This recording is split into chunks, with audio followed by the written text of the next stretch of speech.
Igbo Landing and the strength of the Igbo warriors that defended their lives in freedom until the end has inspired many versions of the story.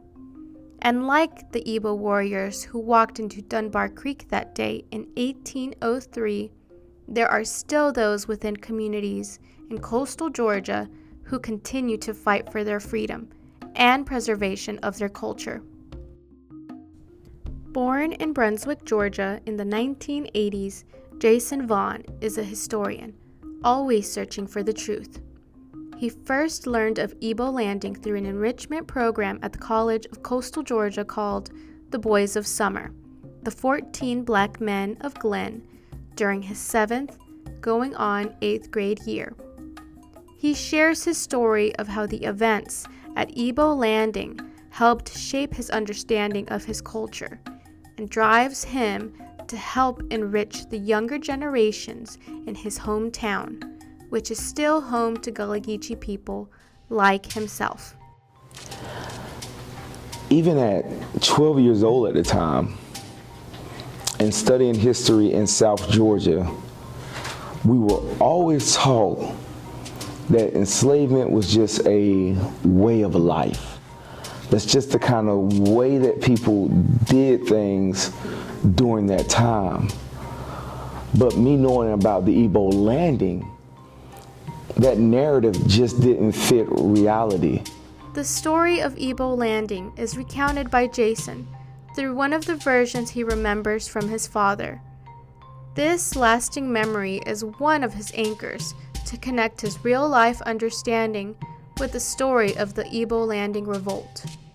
Yeah, so the story that my father told me, he said that a group of people from West Africa were being brought over. He didn't say through the Middle Passage, but he said on a slave ship.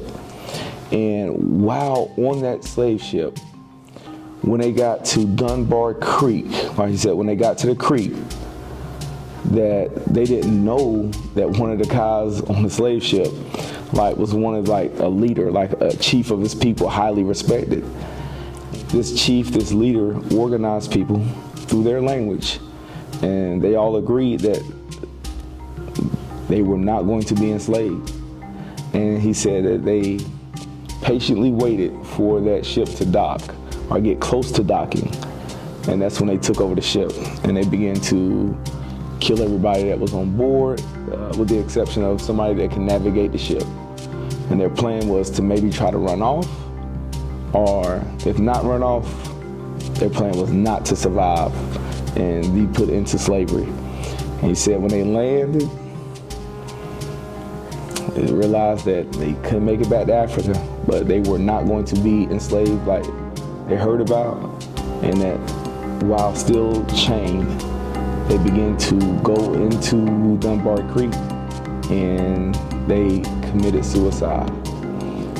And he said part of the Igbo people, when you die, you become a vulture, this big, beautiful black bird, a bird that they held in high regard. And so he was saying that as they started to die and drown, he said that the next day that there was the Igbo people who were already on the plantation was translating the different words that they were saying, and they were saying that the vultures just showed up the next day, just out of nowhere, and it gave them a sense of freedom.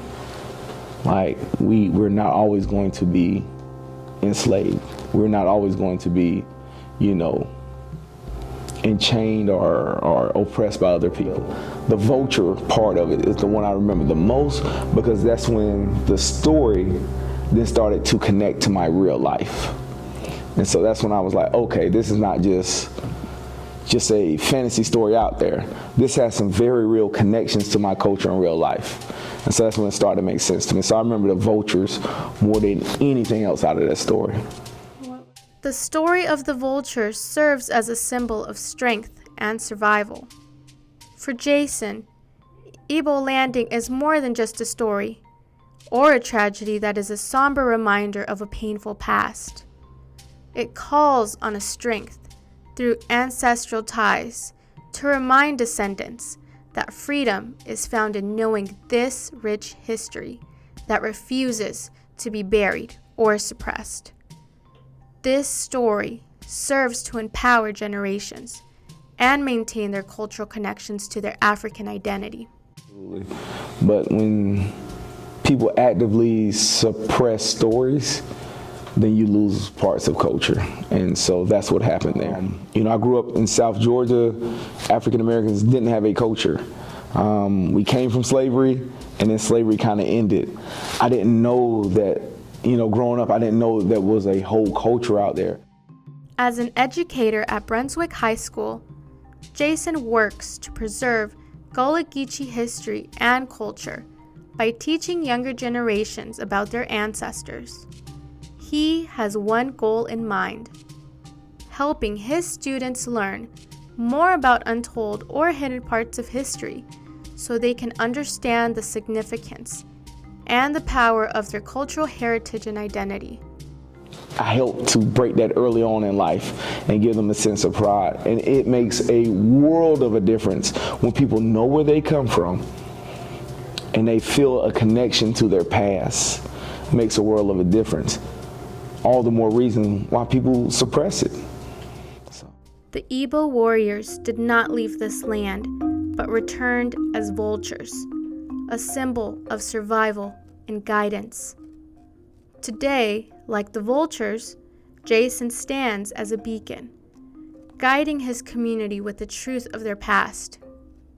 The tales told of vultures and freedom from oppression weaves a thread to the strength of Gullah Geechee ancestors, resilient, enduring, surviving.